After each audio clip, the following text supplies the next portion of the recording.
begin. Let us chant the prayers together. Om Sadashiva Samrambha Shankaracharya Madhyamam Asmadacharya Paryantam Vande Guru Paramparam. Om Sahana Bhavatu Sahana Bhunaktu Sah Veeryam Karavavai Tejasvinavadhitamasma Vidvishavai. Om Shanti Shanti Shanti. So we had completed the 25th verse, and now we will chant the 26th verse. Shri Bhagavanu Vacha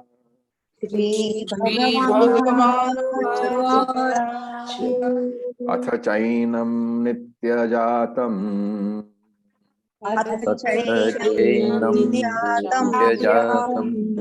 Nityam Va Manyase Mritam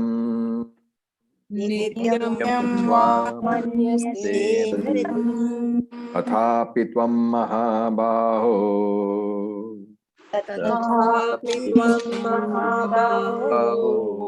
Naivam Shochitum Arhasi.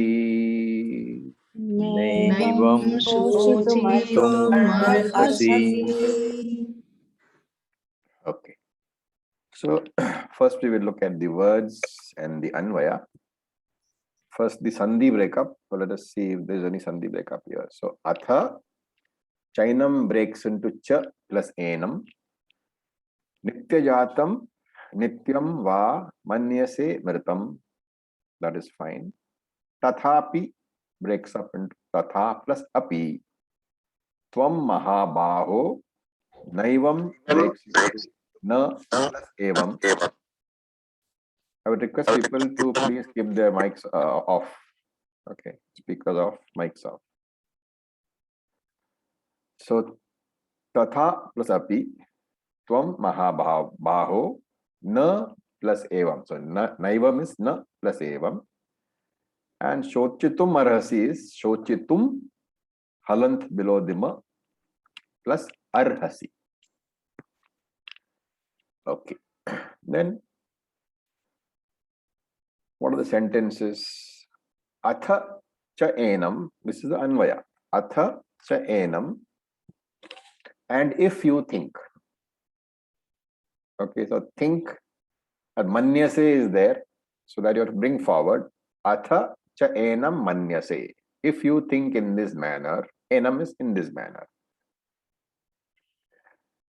Or you can take enam as atma also.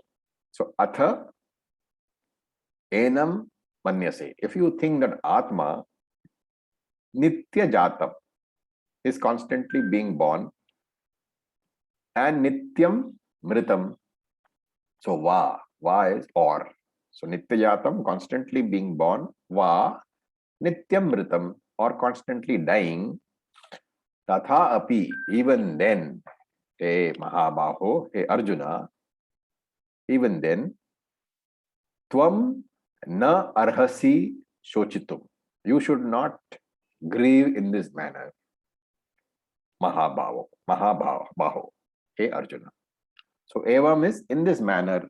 Which manner? In the manner in which you are crying. You are sitting on that chariot of yours, you have thrown away a bow and arrow, and you are given way to grief. So that you should not do. So essentially, he is saying that he's moving away from the original philosophy. Okay, like what has been taught so far in all these 25 verses, what has been the essence of the approach? The spiritual aspect. The spiritual aspect, the Atma Jnanam part has been focused upon, right? And so now he's saying, suppose Arjuna, you are a person who is not able to accept that there is a Atma, because you can't see the Atma and you cannot feel the Atma. So you think I am not going to accept what I cannot see. So Atma, I don't accept. So this is a hypothetical argument. Abhyupetyavada, it is called. A hypothesis, a suppositional argument. Supposing that you think that Atma is not eternal, but is constantly born and constantly dying. Okay. So here one of the important aspects to understand from this particular statement of Krishna's is that in Vedanta, we don't try to force the teaching down anybody's throat. We don't impose the teaching. So the student has to come to class, and that is why we say that if you want to learn Vedanta, you have to come and ask. The teacher will never come and advertise for Vedanta. So you have to come and ask, and if the teacher finds that you are fit mentally, then he will say, okay, and he will teach you. And even when teaching you, he will not say something like, you have to accept because I say so. I am the teacher, and because I am saying, you have to accept. That will never be there. The student will be presented with all the arguments, all the logical arguments, all the Shruti arguments from the scriptures also, the teacher will present. And then the student has to be using his mind, he has to analyze what the teacher has said, and he must either accept or reject. That is up to the student. So here, that is why we don't ever impose the teaching. Vedanta can never be imposed upon anybody. And that's why we say that, if you don't want to study Vedanta, it is fine. No, you are not ready as it, so maybe some other time. So do something else, do karma yoga, do upasana yoga, something you must do. So here Krishna is using that argument. Arjuna, maybe you are not ready to accept the teaching. So maybe you cannot accept Atma. Because what? You cannot see the Atma, and therefore you think that it may be a figment of my imagination. So fine, let's forget about that. So there is a philosophy called Charvaka philosophy, right?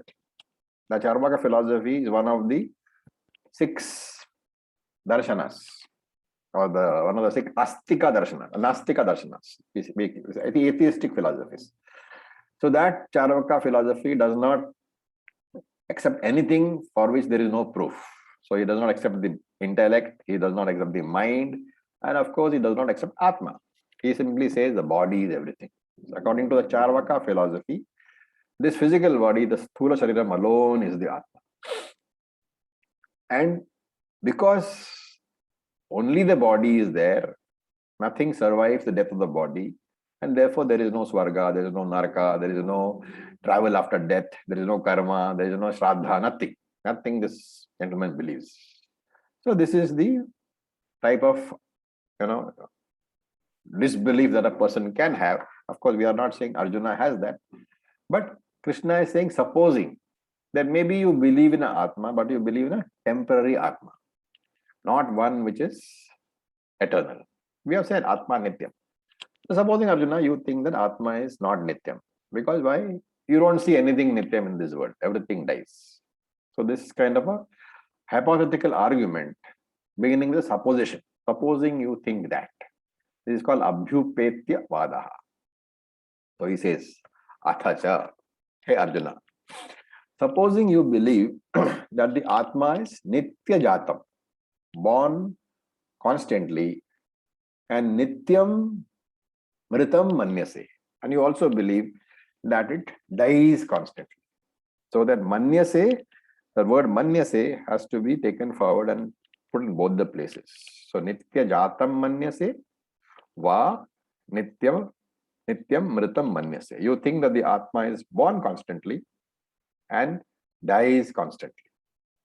So Nityam here, the normal meaning of Nityam is eternal, that which does not die. But here it has to be understood differently. Nityam here means again and again and again. It never stops. So there is a constant birth, there is a constant death. So repeatedly, this has to be understood. So here the Nityam is an adjective. It's adjective to Jatam, born, and Mritam, dies.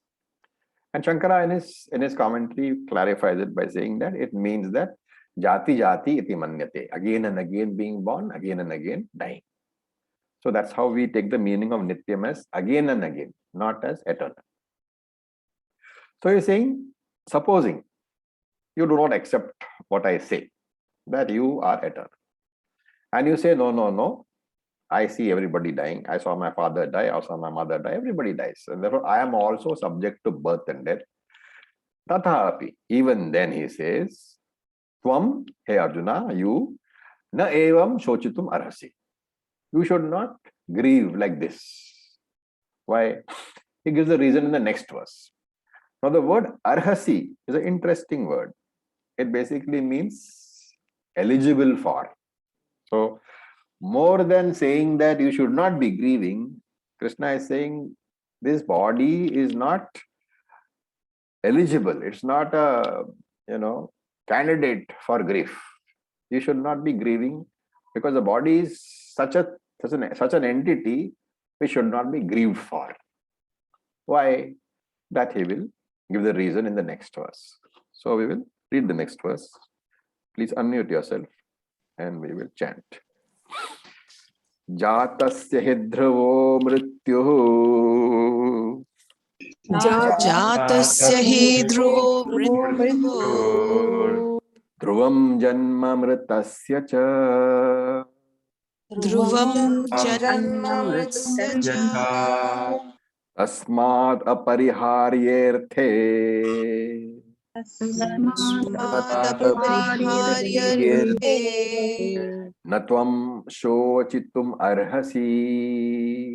न त्वं शोचितुम् अर्हसि.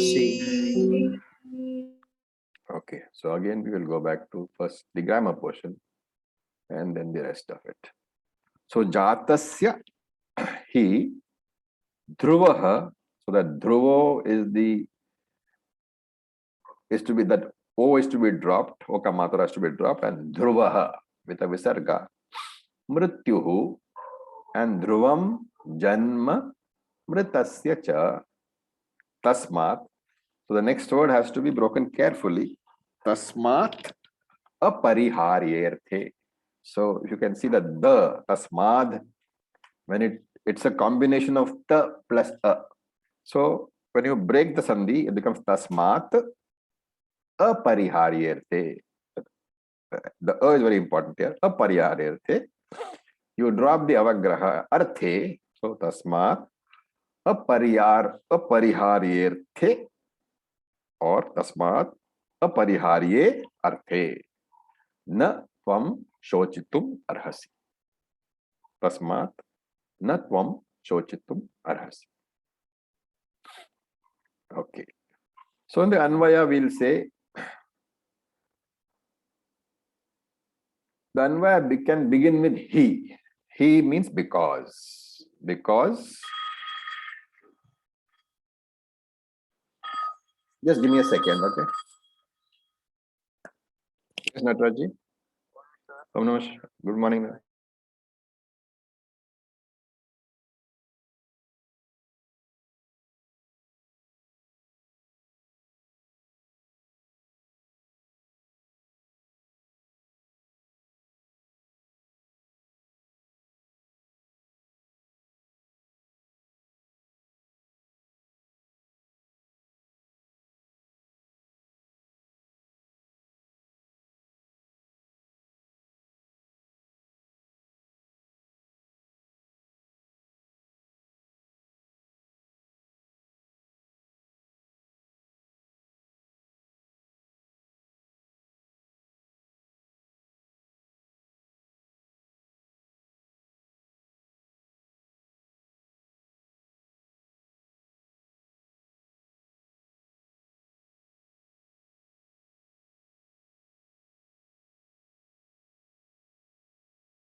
Okay, my apologies. That was a very urgent call.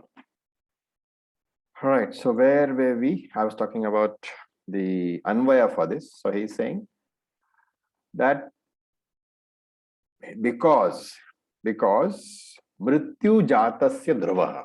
This is the reason. Because Mrityu, death, Jatasya, of that which is born, Dhruvaha, is certain. Right? You guys can hear me now?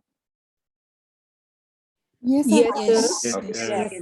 Yes. So Mrityu Jatasya Dhruvaha, death of that which is born is certain.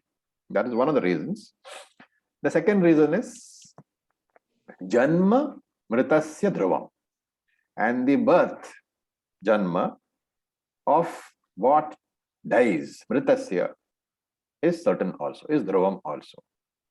And therefore, having given the two statements, he says, therefore, what is the conclusion? The two words are Dhruvam is a very important word. So he says, what is born must die, and what dies must be born again. And because of that, these two things are unavoidable. But the must indicate that they will happen.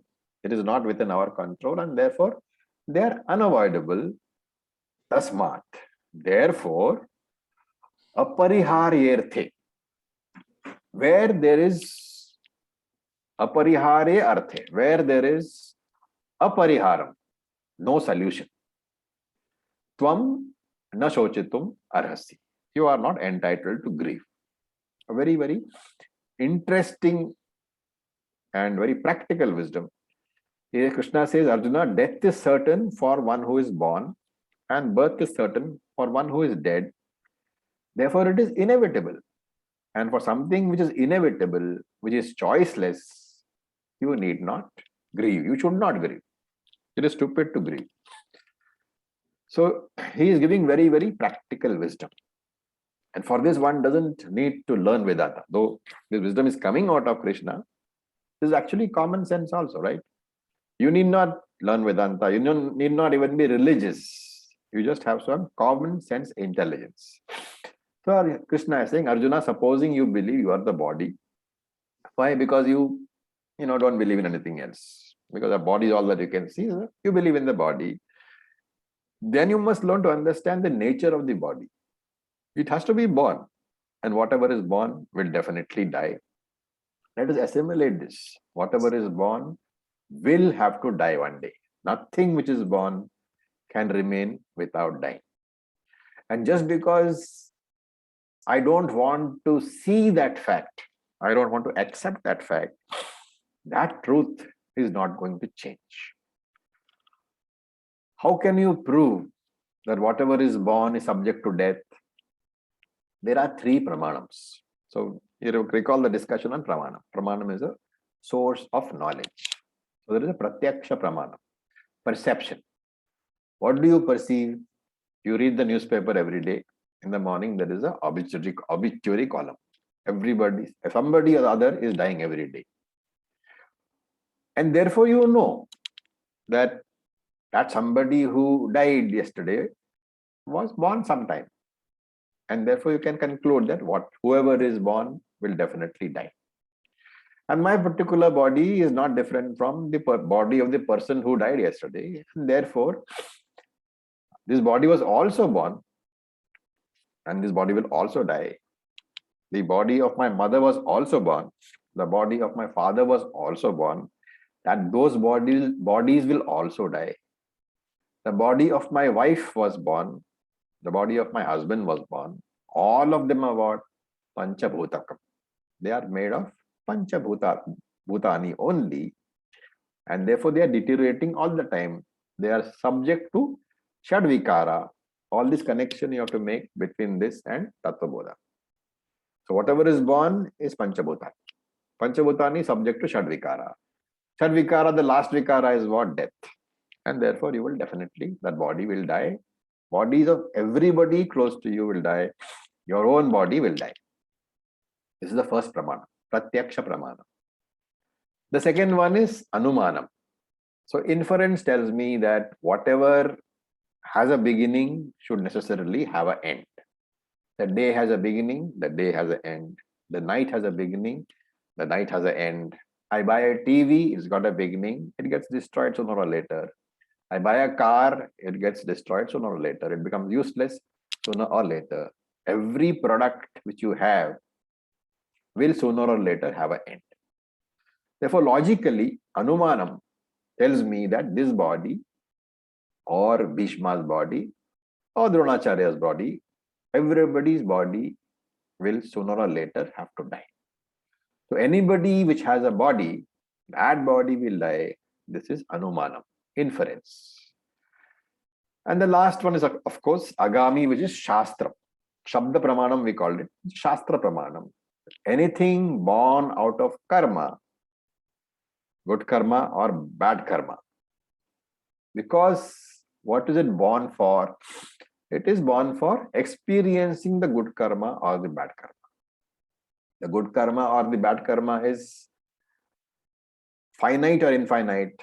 What you may have a huge amount of good karma or bad karma in your sanchita, but the prarabdha karma is finite. So even if it is very good karma, prarabdha karma, that is also finite. Even if it is very bad prarabdha karma, it has given you the life of a insect, let us say, even then it is finite. So when the karma gets exhausted, the body will die. And therefore, this body is born out of karma. And that karma is like the oil because of which the lamp is lighted. When the oil is depleted, the lamp will extinguish. Similarly, our life, the life of this body, the oil is what? This is the oil of karma. Every day, my experiences of good and bad, pleasure and pain, this is exhausting that karma oil. And sooner or later, whether I want it or not, that karma oil will get exhausted. The flame of my life will also extinguish. The body will die. Whether I want it or not, whether I accept it or not, hey Arjuna, this is a fact.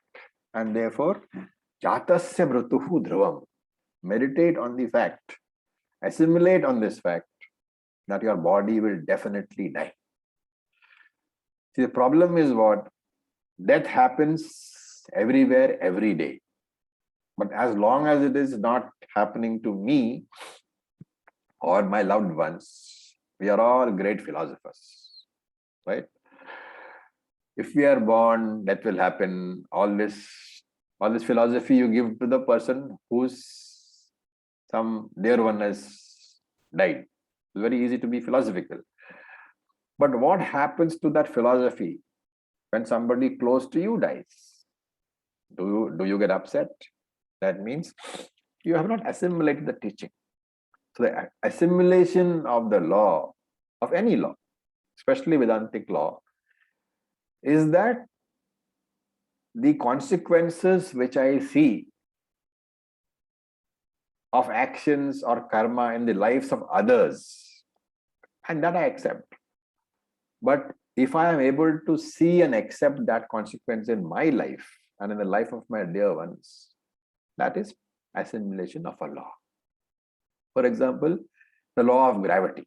So everybody has assimilated the law of gravity, which is why you use the lift and don't jump off the third floor, right? Because the law of gravity is applicable to you and you will fall and injure yourself. So nobody does that. That is what complete assimilation of the law of gravity, where it is not influenced by individuals. The law works very indiscriminately. It just works. But the law of karma is much more difficult to understand and assimilate. And as long as I do not do that, it is all unassimilated knowledge only. It is unripe knowledge. I have to remember that this basic law of karma, nobody can bypass it. Nobody can violate it. Not even Ishvara can violate the law of karma.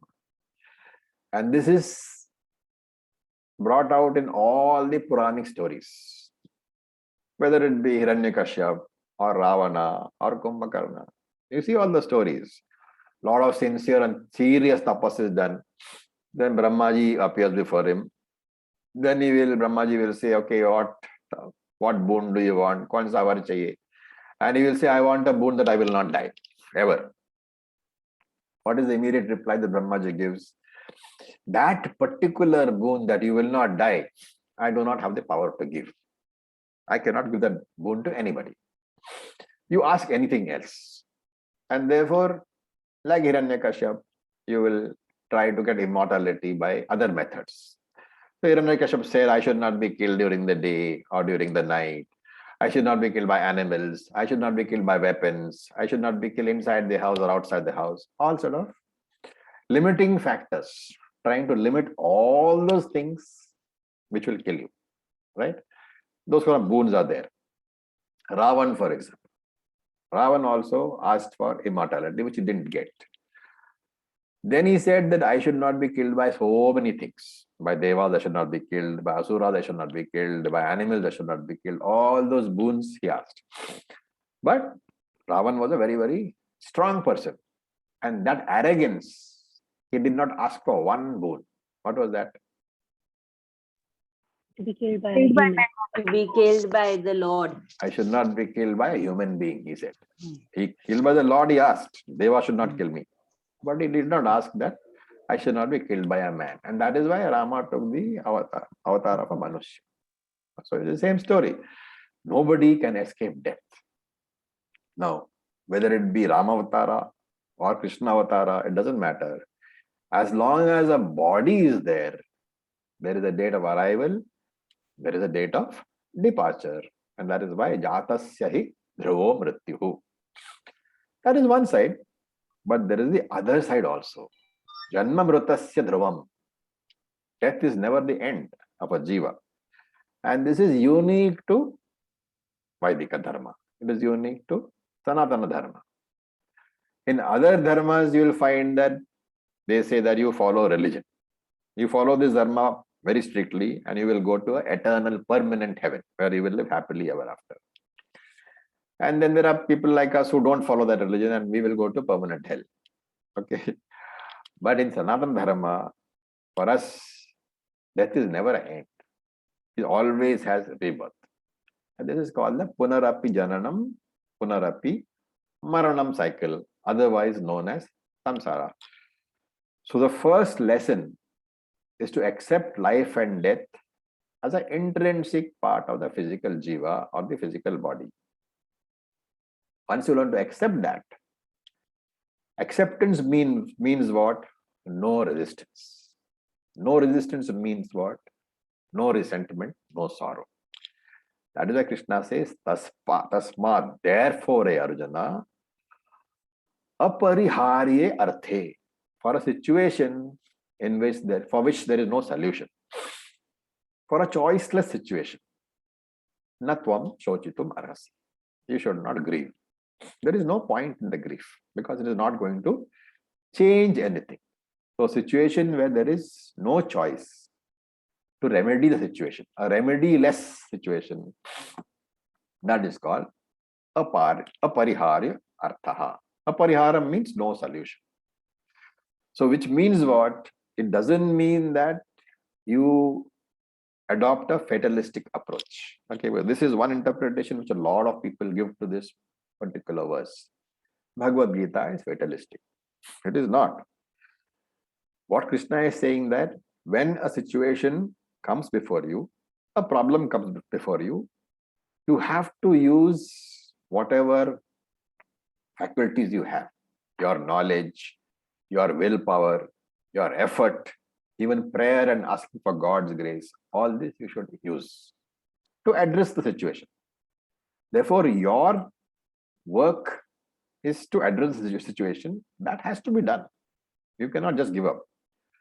But if in spite of all your efforts, that situation does not change, then that situation is called choiceless. And in a choiceless situation, what is the best thing? It is to accept the situation. Resentment should not be there. Okay. Of course, we all know that there are so many problems which we face. All of them are not choiceless situations. We can do something about the problems, either to make them go away or to make them better, mitigate it in most of the situations. But there could be some choiceless situation. And what should you do? There is only one intelligent thing that you can do. That is total surrender. So accept the choiceless situation is one of the most important lessons of the Gita. And to accept a choiceless situation, I should know what is choiceless, which means I do my best. I employ every resource available to me, all my intelligence, all my effort. I do my prayers also. I do my temple visits also. I do everything. Every resource available to you to address a problem, a problematic situation, you do. So there is no fatalism. If after all that, the situation does not go away or does not change, then I accept, but not murmuring, grumbling acceptance, not crying and make everybody around me miserable. There are people who accept situations, bad situations, but they grumble, they murmur, they cry, they make themselves miserable, and they make everybody else around them also miserable. That is not what is called acceptance. So you accept with maturity, without complaint, without irritation, without getting angry with the entire world, and without getting angry with the Lord. So first, hey Arjuna, assimilate this fact by meditating on this fact. And then after that, take the help of the Lord by prayer also. And that is quite simple, because according to Vedanta, Ishvara is nothing but your own higher potential. Para Prakriti. There is no Ishvara different from you. And therefore, by praying to the Lord, what are you doing? You are tapping your own inner potential. Therefore, by wisdom, by surrender, by assimilation, I strengthen my mind and I accept the situation which is choiceless. Supposing you want to understand this better, let us look at our whole life, past lives. I mean, past life, the past of this life. Okay? Previous past life we can't look at. So, of this life, what is the past? You will see that the entire past of yours, is it a situation where you got a choice or where you got not a choice? You have no choice over the past, right? You cannot change your past. Whatever mistakes you have done in your past, you cannot change. Your parents, you cannot change. Your date of birth, you cannot change. Your place of birth, you cannot change. Whether you're a boy or a girl, you cannot change. Whether you're healthy or unhealthy, you cannot change. What was the education in the past? Now you cannot change that. Who is your wife and husband? You cannot change that. Of course, nowadays you can change that, but generally you cannot change that. So your family, you cannot change. So the entire past is something which cannot be changed today, and the entire past is therefore what? Choiceless situation.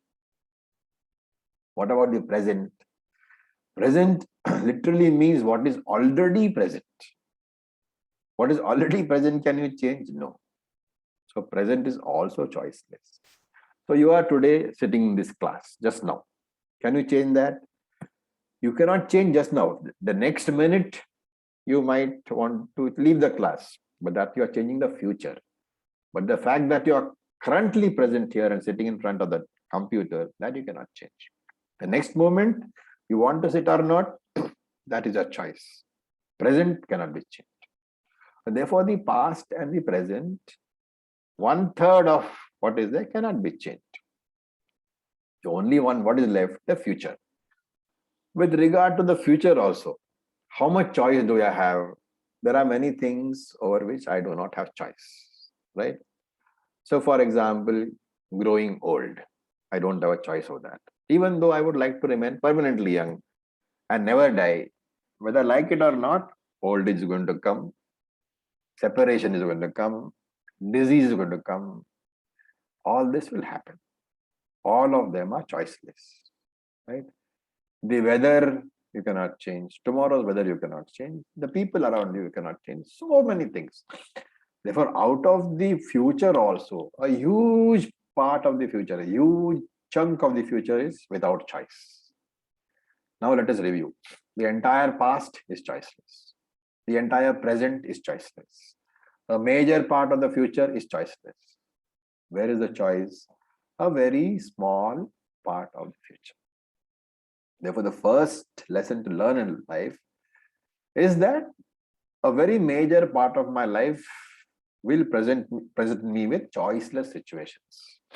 I can do my best to try to change them, but there are some situations which I can change because I have been given free will by the Lord. And even changing the future is also possible, a small part of the future, because of the use of your free will. So the future we often call by an English word fate or luck, whatever. The question therefore arises, can this fate be changed? Can my future fate be changed? What is going to happen to me is fate. Can that be changed? So Shastra says that fate, remember, is prarabdha for us, right? The Shastra says that prarabdha is of three types. So one is durbala prarabdha. You can understand. Prarabdha, which is weak. Durbala prarabdha. And durbala prarabdha can be addressed by taking proper action, doing praschita, doing prayer. All this can be done to address durbala prarabdha. So here there is a combination of the prarabdha and of your agami action, which is driven by your free will.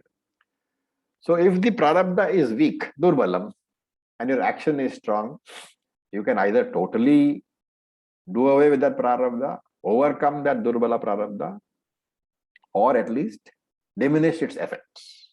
So that is the first type. The second type is madhyama prarabdha.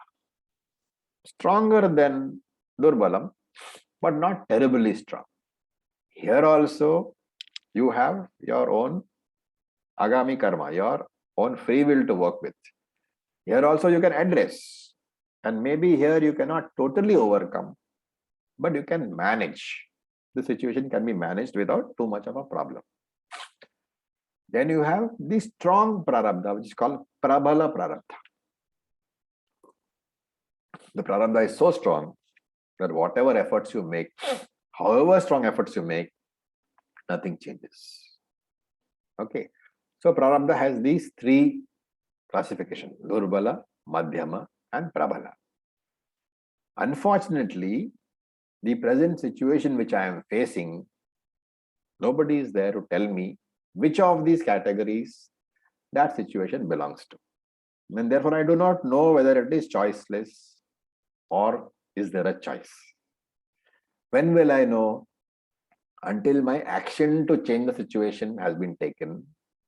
And once the action is completed, then I know. But again, all that is in the past. If nothing changes, then I know it is prabala. If it goes away completely, then I know the prarabdha was durbala. And if it changes slightly and I can manage the situation, then I know it is a madhyama prarabdha. Therefore, here you refine what I have said. When a situation comes, since you do not know what that situation is, whether it is choiceless or with choice, first you accept the situation as choiceless. At the same time, you do all your efforts. And once the effort works, once your agami karma works, then you know situation was not choiceless. It is good. And if it doesn't work, you already accepted that it is choiceless. So your mind does not get disturbed. And therefore, the most important part of this teaching, of this learning, is that accept what you cannot change. Accept what is choiceless. Change what you can with your own efforts. Accept what you cannot change. And then Krishna says, hey Arjuna, apariharyarthe, with regard to the choiceless situation, tvam shochitum naharasi. You should not grieve. If there is a choice, act. If there is no choice, accept. Therefore, your life is full of a series of actions and a series of acceptances. First you accept, then you act. The acceptance should not take away from the effort that you make. And therefore, where is the room for any grief? Okay. This is the teaching which comes from this verse. I'll stop here. It's a very deep verse. So in case you have any questions. Acharya, I have a question. Maybe it's simple. Just as Sri Krishna, it may happen that Arjuna or people like me who may not have that knowledge. So he is assuming that, okay, let us even consider there is no Atma which is eternal. But in that case also, you shouldn't grieve for this body because of this reason. Now here, as you said, there are two reasons. One is that what is born must die and what is death must born. So what is born must die, that we can see every day and in many situations, what you explain. But what is death will die definitely, will born again definitely, that will only be accepted when we accept the concept of this rebirth, right? Otherwise, from the Prataksha and all these Anumana, we can't do it. You can, in certain cases, like if you look at the people talk about rebirth and people say that this person was born previous. All those experiences are there. We may or may not accept them. But yes, you are right to a certain extent. Logically, you cannot prove. And therefore, you accept what Shruti says. Shruti says that yes, there will be rebirth for a person who dies. So that you accept. Okay.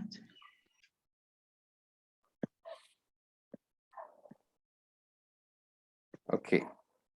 Any other question?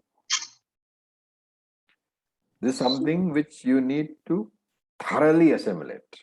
So Acharya, in that case, who still doesn't believe in this rebirth, for them this will still be a concern, that because what is today is dead, may or may not born again, because that is the main problem. If I know that, okay, who I'm losing now will come back again, then there is no, probably not a problem. So most problem is then that See, you can't have it both ways, Manmoon. You either accept what Shastram says, yes, or you are a Charvaka. If you are a Charvaka, then you accept that you won't come back. Either way, there is no question of grief, no? Yes. Okay. You see, you are confusing. If you are Charvaka, you are saying body is all there is. A body will die and will not come back. What is there to grieve about? So here this again and again means, is Sri Krishna telling that it will again take birth? Yes. Is that? He's talking about rebirth. Okay. So if you are not accepting that, that is why Krishna is, that's why in the commentary we say that you don't accept that. But then you know that the body dies, will not come back. That is also there, no? And when you know that it will not come back, then what is the point of crying about it? It is a stupid thing to cry, because your crying is not going to bring the body back. So when somebody dies, you can choose to live your life by crying all the time, or accepting the fact that he is dead. Yes. That grief is of no value in your life, excepting to make you and everybody else miserable. That is something which we are trying to say, that we are not saying don't be emotional, but be practical when you're emotional. No point in crying about something and making your life miserable. That is why we, even in English, we say, accept and move on. Something which goes. That is a practical view. It will not come back. But as Shastram, we have a better thing. We say it's going to come back, so why you bother anyway? No jiva ever really dies. Thank you, Acharya. Om Acharyaji. Yes, please. Acharyaji, from my own understanding, when you said that when you face a situation, you first accept it as a choiceless situation, and then you work towards it. So from this, are we trying to understand that once we accept that the situation is choiceless, and let's say we work towards it and we don't get the result, so in this way we'll not be disappointed by our efforts because we already had accepted it as choiceless. That's why we think of the situation as choiceless in the beginning. That is one reason. It is a very, very major reason, of course. But also because at the beginning, you have no way of figuring out if the situation is choiceless or not, because your own action to remedy the situation has not yet given fruits. Yes. And if you are not accepting as choiceless, then you are worrying. And therefore, your entire, capacity is not available to you. Part of your effort is spent on worrying. Only the rest is available to you. So what he's saying, if you want to address something 100%, there should be no element of worry. And that is possible only if you say, okay, fine, it's choiceless. Now I will do my best. If it happens, that's a bonus. If it doesn't happen, it is okay. And then it's choiceless anyway. But Acharyaji, when we work towards, let's say, a goal, whenever we are doing any particular action or any particular work, we always set a goal in our mind that, this is what I intend to come with the Yes. action which I'm doing. Yes. But if I already accept that thing to be choiceless, that, I know that this will not end. No, that is not what I'm saying. That you have the situation not before you, right? The situation here is it's a prarabdha coming to what you are saying is a future effort. Yeah. There your very effort is tailored at giving you a result. I'm saying today you have a problem in your life. There is an illness or there is an accident. How will you address that? Supposing, for example, somebody has had let us say, broken his leg. Okay, very badly. And doctors have said that, okay, fine, it will take some time. Do you accept that even after your best efforts, it may not get all right? Yes. Or do you worry every single day, is it going? Can I walk 1 feet today, 2 feet tomorrow, 3 feet tomorrow? No, that takes away from your own peace of mind. So you accept what has happened, that yes, my leg is broken and now I'm going to fix it. And you do your best. And during that time when you're doing your best, you don't worry. You say, whatever will come, will come. Yad yad bhavyam bhavatu bhagavan. Purva karmano rupam. Whatever has to happen, let it happen, O Lord, according to my karma. That is what I'm saying by the choiceless acceptance. Okay. Thank you, Acharyaji. Acharyaji, the physical problems are the easiest. The relationship and the emotional issues are the ones which present, much, or rather evoke much stronger emotions. So how do we deal with that? What do we call those situations? Accept and move on, choiceless? Do we do some actions? So here, Vedanta becomes a thing which you don't want to accept. Because in emotional situations, if you are getting hurt, that hurt is not caused by somebody else. What is the hurt? It's my own reaction. It is the hurt caused by your expectation out of a relationship. Right. Right. Once you drop the expectation, you can still love the person.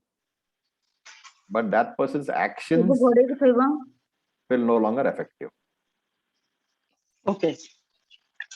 The sense, so we take you have to insulate your mind. This common thing, that attachment is good. That is the usual thing that we get, that attachment is necessary. But attachment is not necessary. It is love which is necessary. Attachment means what do I get from that person? And therefore expectation is set up. Once the parameters of the expectation are set up, then every violation of that parameter will hurt you. So this is your own fault. Vedanta says that yes, you love somebody, but don't have an expectation. Once you start to dilute expectations, then you will find that you can relate better, because your happiness is no longer dependent upon the external factor, your relationship. As long as your happiness is dependent upon somebody else, you are Mautaj, right? You are a victim to that Yes, person. absolutely. That, like you said, Acharyaji, we need to assimilate these things. So, And and it takes that's what is long the- time to assimilate. That is why Gita class lasts over several years. Thank But you. Acharya ji, most of the relationships, like whether it's a maternal relation or with the in-laws, husband or kids, mostly it is based on expectation. With either we expect or they expect. Without that, there is I don't think there is a family or a relationship, because we expect, okay, that person should be there. When we are in problem, they should stand by us, and when they need, we should stand by them. This is based on that, mostly relations. No. This is based on, because you don't understand the concept of duty. That is why you expect. Okay, so it's responsibility. As a child, you know, did you like as an infant, let us say, before all these, your thinking processes came and your mind started to get muddled. What was the relationship with your mother? You yell and she comes, Okay.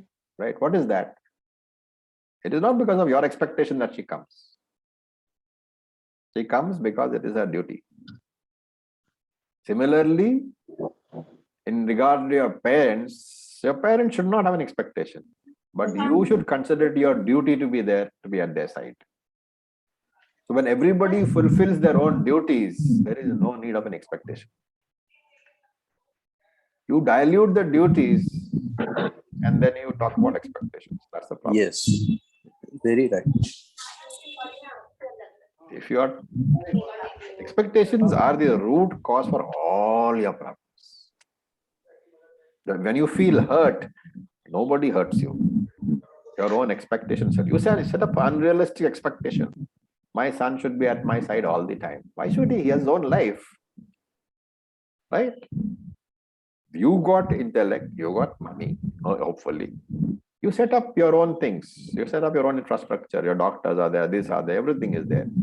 And then if you fall sick, if he doesn't come, you will not feel, upset, because you are doing your thing, you are taken care of. And if he comes because he thinks it is a duty, then you are blessed indeed to have a child like that. But don't set up the expectation. Om Raviji, I have one question. Yes, Mangal. So now duty is what we are supposed to be doing. And we know that the other person's duty is this or this or that. No. The other person's duty is his own. You don't set up the other person's duty. That is expectation. Okay. No problem. Okay. You do your duty. That is all that is asked from you by Krishna. Nitya karma kurutvam. It will come in the next chapter. Whatever is your duty, you should do. Not because you want to do it, not because you like to do it, not because you don't like to do it, not because you hate to do it. You simply do it because you have to do it. That is called duty. Thank you. The mother who gets up at 3 in the morning to feed her child, she doesn't do it because she likes it. She does it because it is her duty. You may camouflage that with saying, I love my child and all that thing. Ultimately, it is from a sense of duty only. And therefore, it's very important to understand what duty is. When you dilute duties, you set up expectations. And therefore, when you say, my husband expects me to get up in the morning and make tea for him, that is an expectation that you are setting up, or maybe he has set up. But if you think that it is your duty to provide chai, that's a different matter altogether. There will never be any resentment. But if you think you are making tea because he expects you to, that is, you already put in the seed for resentment. Thank you. Ultimately, it's all thoughts, and that's why it's important to understand it properly. Your mind has to be extremely clear about why you are doing something.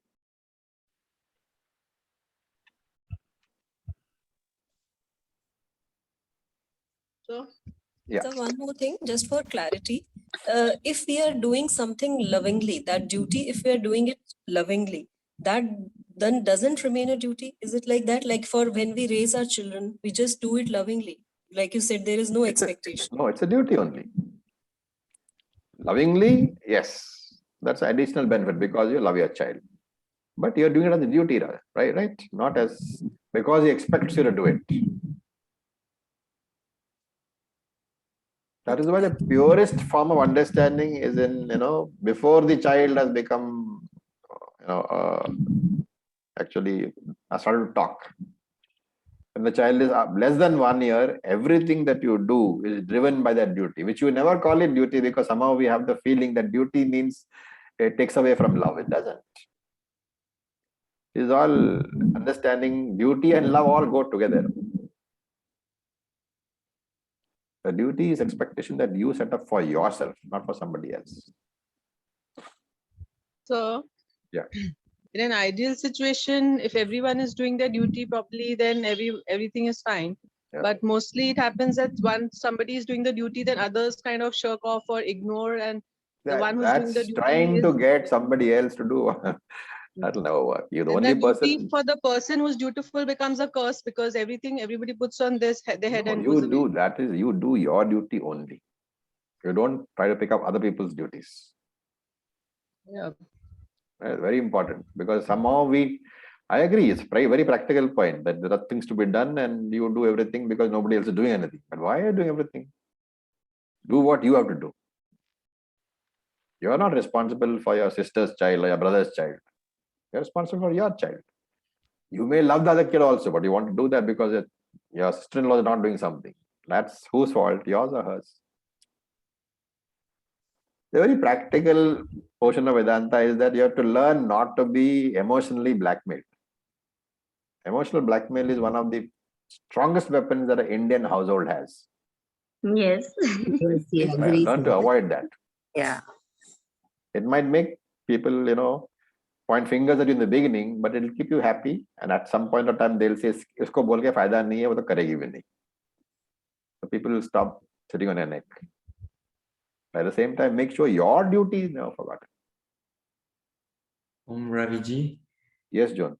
So what's the boundaries or the balance between your duty and helping others? Because we know we also need to help others. So what is the healthy boundaries that does the Shastras talk about any boundaries? Or? Sarve bhavantu sukhinaha. You have to help others within your, what they call, boundaries. Don't go and help others to such a extent that you need help yourself afterwards. Whatever you can do, you do. Or like Ramana Maharshi says, there are no others. Very difficult. That is different. That is assimilate. that is the Vedantic part of it. But when there are no others, that's different. Everything you are doing for yourself. Yes. That means you still help everybody. So the ultimate meaning is not help nobody. Because there are no others, everything that you do, if you see a dog lying on the road and not pick it up, you are helping only yourself. That is the meaning of that statement. Right. It doesn't mean there is only me and I don't care about anybody else. It means that everybody I see as myself. That is something else altogether. It's all practical wisdom right now. Yeah. Acharya ji, Anji. so as you mentioned, like if there is a choice, then act. And if there is no choice, we feel that it is a choiceless situation, then we have to surrender and accept. Yes. So the point, what we generally it happens like mostly we get stuck whether to act here or whether to just stop and let go or surrender. That is exactly why I said you first accept as choiceless and then do your actions. Whether it is choiceless or not, you will only know after the actions are done. So every situation, wherever there's action possible, it calls for action. The decision to accept as choiceless should be made in the beginning for this purpose only. Not for the purpose of not acting, but for the purpose of ensuring that your mind doesn't get disturbed. You can choose to act also. I mean, you can choose not to accept as choiceless and do the actions. And then when the action fails, then you accept as choiceless. But until that time, which might be 1 month, 2 months, 10 months, 1 year, your mind will be going up and down. Will I succeed? Will I not succeed? Will I succeed? Will I not succeed? It is avoid that we say, accept it as the will of the Lord. The problem has come. And when I'm saying will of the Lord, I'm saying that is choiceless. The problem has come because of the will of the Lord. Situation is choiceless, but I can have my own action to do. So let me do that. And if after that nothing happens, then, I'll give you an example which is not very pleasant. Supposing somebody, there is X, person called X. Let us say his wife or husband falls terminally sick with some disease. So that is the situation, right? Now, that situation is choiceless. We accept as choiceless because that has already happened. The terminal disease has come. Now you go to the doctor says, okay, you give this and you give that and you give this. You are not going to say the situation is choiceless, so I won't treat him. Will you say that? No. You will spend all the money, you will spend all your efforts, you will spend all the time in hospital. At the end of that, if the person dies, then you accept that, yes, now situation is truly choiceless.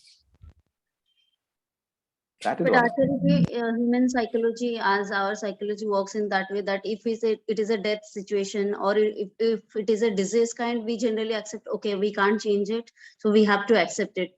But when it is not about regarding this kind of, natural calamity situations, which is not in our control, like we keep on trying to fix that thing. Again, like we keep on doing, okay, maybe theek ho jayega, like it will happen. So Yeah, in that that's fine. situation, Wherever efforts can be made, you must make. There's no reason not to make. that is only draining.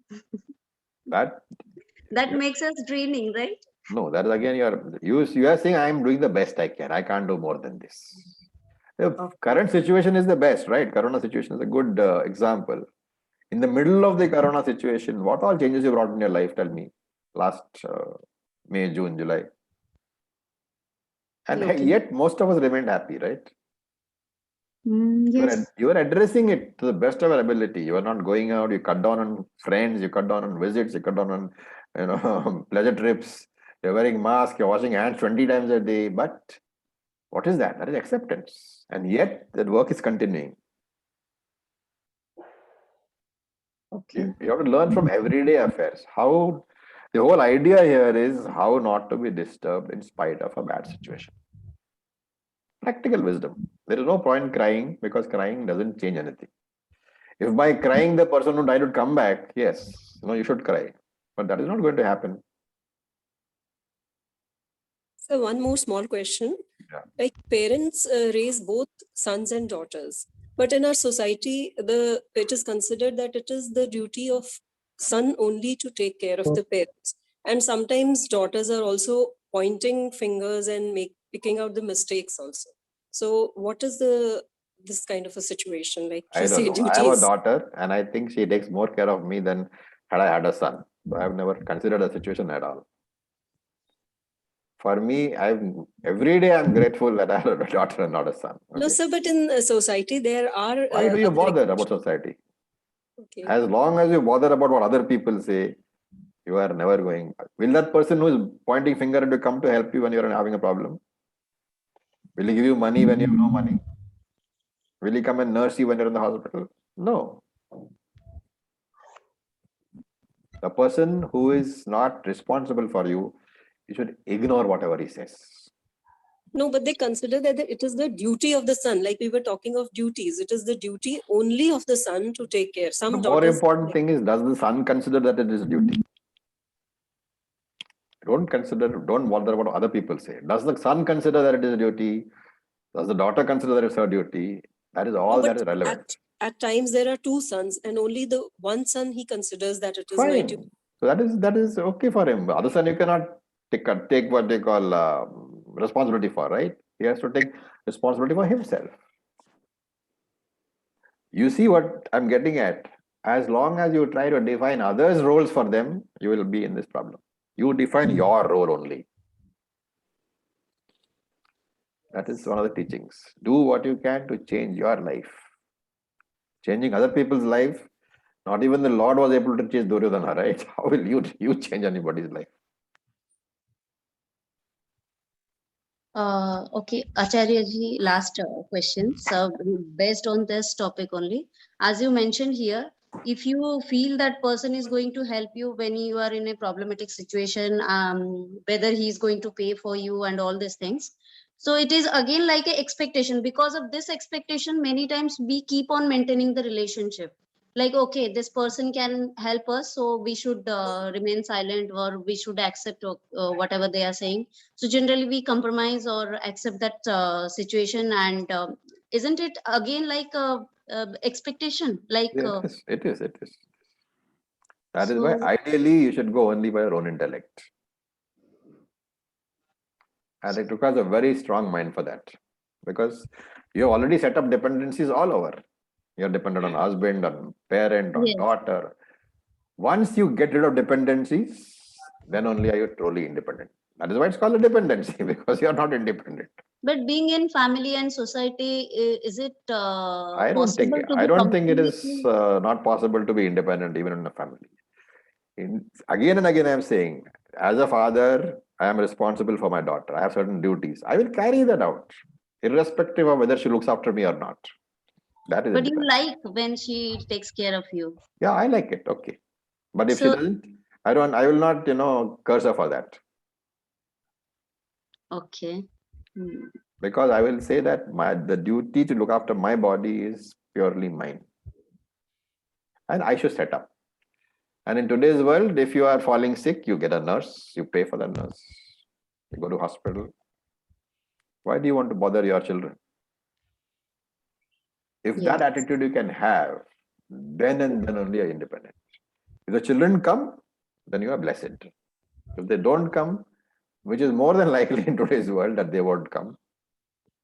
Actually, okay.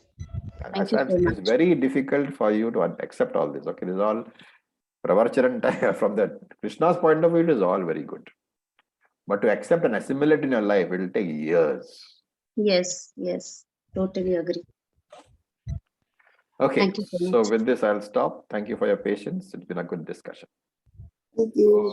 Om Purnamadav Purnamidam Purnat Purnamudachyate Purnasya Purnamaya Purnamevavasishyate. Om Shanti Shanti, Shanti Shanti, Shanti. Om Tat Sat. Om Namah Shivaya. Thank you Thank for you. your patience. Right. Thank you so Thank much. you. Om Thank Tat you, Sat. Ramji.